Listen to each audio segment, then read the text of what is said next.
Hi, my name is Jacqueline Ward, and I'm here today to talk about Thomas Jefferson's legacy. Thomas Jefferson has come under question recently for his actions regarding Sally Hemings, as well as his keeping slaves after he had already written the Declaration of Independence, in which he penned that all men were created equal.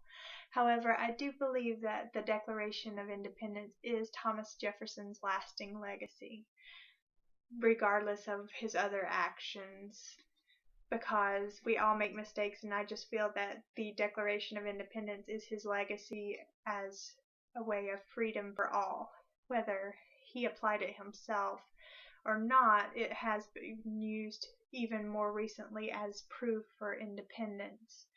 Thomas Jefferson was accomplished in many things. However, this Declaration of Independence is at its very essence the essence of freedom, because it states that no one should have the right to rule over another.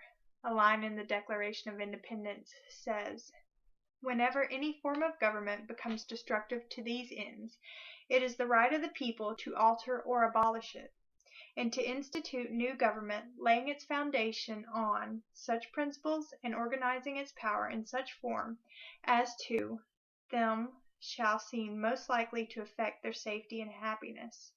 These words were not only true when Thomas Jefferson penned them in 1700s, but also today. It's been cited as recently as the 1980s in Tiananmen Square, as well as in 1989 in Prague. I feel that a document that's lasted this long, over 200 years, and is still being cited as relevant, is what would institute this as a lasting legacy. On November 27th, 1989, the New York Times ran a story, and I'm going to read part of the article to you. Zdeněk Jancek, a brewery worker in grimy overalls, rose to a platform and began to speak. "We hold these truths to be self-evident," he stated, "that all men are created equal, and they are endowed by their Creator with certain inalienable rights, and that among these are life, liberty, and the pursuit of happiness." For the nearly 1,500 workers who gathered to listen to him, today was a day of declaring independence from the stifling communist leadership that has ruled Czechoslovakia for 40 years. Jancek went on to say, "Americans understood these rights for more than 200 years ago."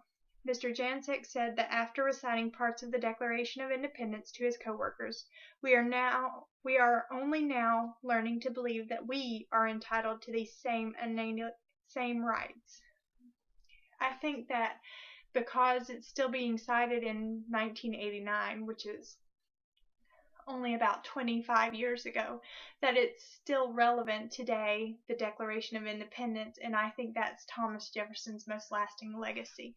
If this document that he wrote 200 years ago was important then, and it's still important now, how could we ignore that as a lasting legacy?